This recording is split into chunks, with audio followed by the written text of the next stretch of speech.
Hi Silem stars, welcome back to my channel. In today's video guys, I'm going to show you how to make a Gigot sleeve dress. So this is a lovely princess that bustier dress with Gigot sleeves. I'm going to show you guys how to make this dress from start to finish. So if you want to see how to make this dress, definitely keep on watching. Oh, hey, I didn't see you there.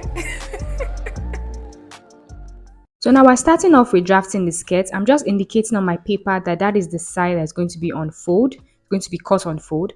Now the length of my mini skirt is 17 inches. I also marked my hip line, which is 8 inches, okay? So the hip line is distance from the waist to the hip. For my clients, it's 8 inches. Now on the waistline, which is the top part, the first line I marked, I just went ahead to divide her waist circumference by 4, marked it and added 2 inches allowance. On the hip line as well, I divided her hip circumference by 4, marked it on the hip line and added 2 inches allowance. Now I measured the same distance I have on my hip line. I marked that same thing on the bottom part because this is a mini skirt. It's not going to be penciled, otherwise she's going to find it difficult to walk. So it's important that you just use the same measurement for your hip line on that hemline. So I just went ahead to cut along, that lines. Now for my back piece, I'm just placing the front piece on top of the back piece. I made sure that I had about 1.5 inches allowance for the zipper. Okay. And then I just went ahead to cut the same outline.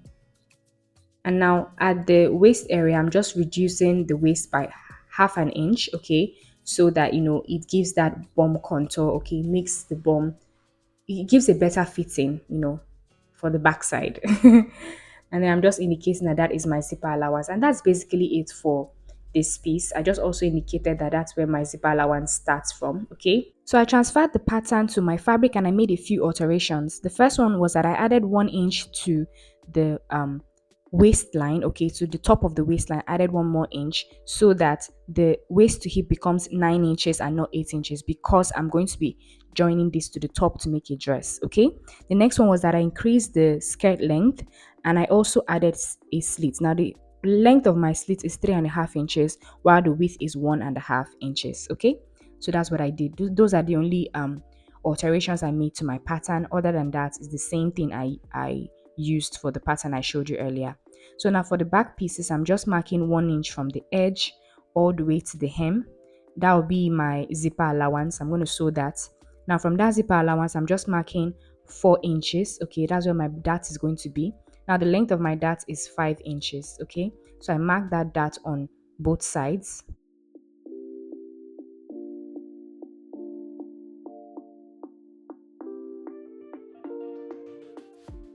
So I just marked the same 5 inches length for my dart on the other side as well.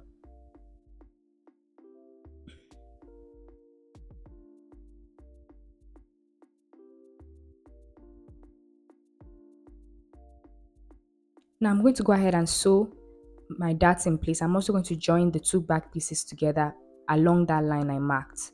So after doing that, this is what we have. I've gone ahead to put in my darts and I've also joined the back pieces together, and this is what we have once we're done. Now this is my princess dart bustier, the front piece of my bustier, and this is the back piece of my bustier. Okay, I have detailed tutorials on how to make this bustiers, so if you want to learn that, I'm going to leave the link in the description box down below.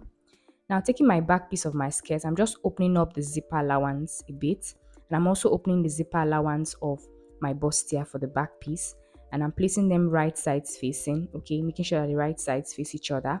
And I'm just going to go ahead and just pin them in place because I'm going to be sewing them together. So at this point now, I'm joining the back of my bustier with the back of my skirt. Same thing with the front pieces. I'm just joining the front piece of my bustier with the front piece of my skirt, making sure that the midpoints of both align with each other. So I'm just pinning the midpoints together and then I'm just pinning the rest of it. I'm also going to go ahead and sew that with 1/2 inch seam allowance. Now once we're done with that, this is what we're going to have. I also inserted my zip, as you can see. Now for the slits, I'm simply going to fold in the excess of the slits inward. Just fold that inward. So after folding it, I'm just going to go ahead and pin it in place. So just pin it down on both sides, okay? And then after that, I'm going to sew from the hem upwards, across, and all the way down, okay? Just going to go ahead and sew that. And then for my front pieces, after joining the bustier and the skirt, this is what we have. Now I'm going to fold it in half, okay? And then I'm going to divide her bust circumference by 4, mark that on the bust, divide her waist circumference by 4, mark that on where we have the half length joining. And then I'm going to divide the hip circumference by 4 and mark that on the hip line. I'm also going to go ahead and just connect all those points. For the hem of this, I'm also using the same measurement for the hip because this skirt is not too long.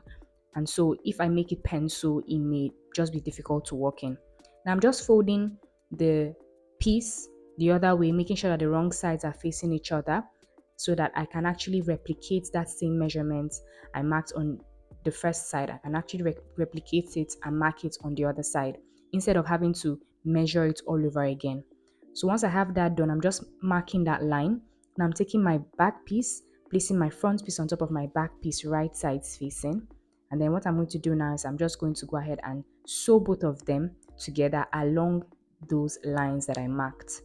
And that's it for the dress. Now moving on to the sleeve. I'm just going to go ahead and just cut my fabric. I'm just preparing it. I'm going to let you know the dimensions in a bit. So just prepare your fabric. Now for the length of the puffy part of my sleeve, it's 20 inches, but then the width of the puffy part of my sleeve is 38 inches, okay? So I just cut two pieces of this for the two sleeves. Now I'm just going to go ahead and weave all around, and then at the top, I'm just going to fold it in with about 1 inch and then sew it down, okay? Just fold it with about 1 inch and sew it down. And then at the bottom, I'm just going to go ahead and sew loose stitches, so gather stitches. So like I explained, I folded the top part with about 1 inch and then I'm sewing it down. Now this would create the channel where I'm going to insert my elastic into, okay? So once I'm done with that, I'm going to go ahead now and sew loose stitches at the bottom. This will now create the gathers at the bottom part of the sleeve.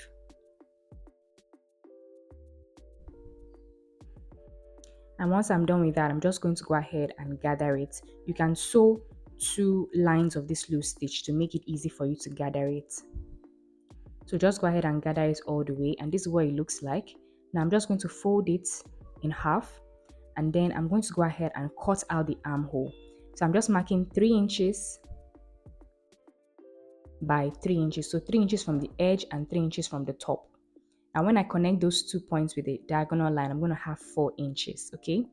4 inches. Now this works great for people that have a round off shoulder of less than 45 inches, okay? So if your client has a round off shoulder of more than 45 inches, then you might have to use 5 inches. You might have to increase the width to 4 inches by 4 inches, which will give you 5 inches diagonally. Now for the elastic, I'm just taking her round sleeve measurement. Her round sleeve measurement is 12 inches. So that's the length of my elastic. I'm just passing it into that elastic channel I created at the top. So depending on your round sleeve, you can go ahead and cut the corresponding elastic length, okay? And once I'm done with that, I'm just pinning the edge of the elastic to the edge of the piece, and then I'm just going to go ahead and tack the elastic to the piece so that the elastic doesn't fall back into the channel, okay? Very important.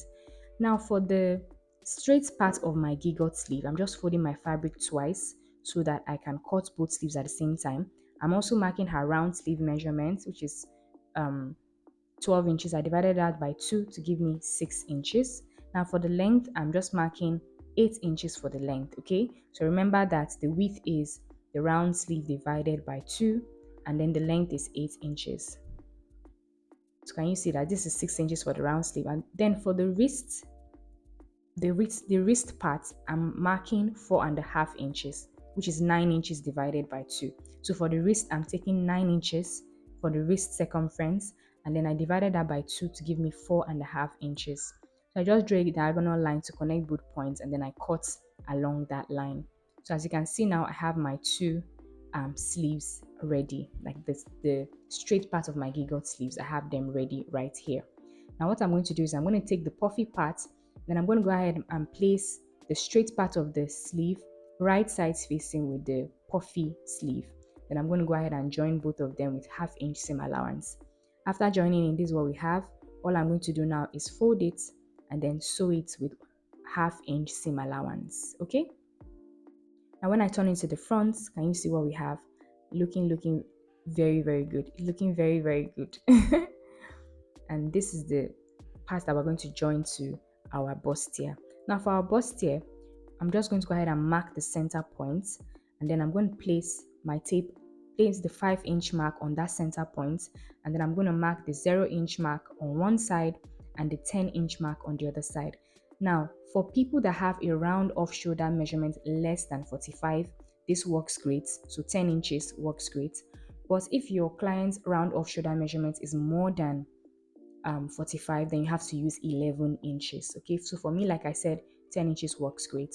So once I have marked that 10 inches, I'm just adding an extra half-inch allowance for the sewing of my sleeves on both sides. Okay, so I'm adding extra half-inch allowance after marking that 10 inches. Okay, and once I'm done with that, I'm just placing my tape, and then I'm marking the armhole line, which is 8 inches. Okay,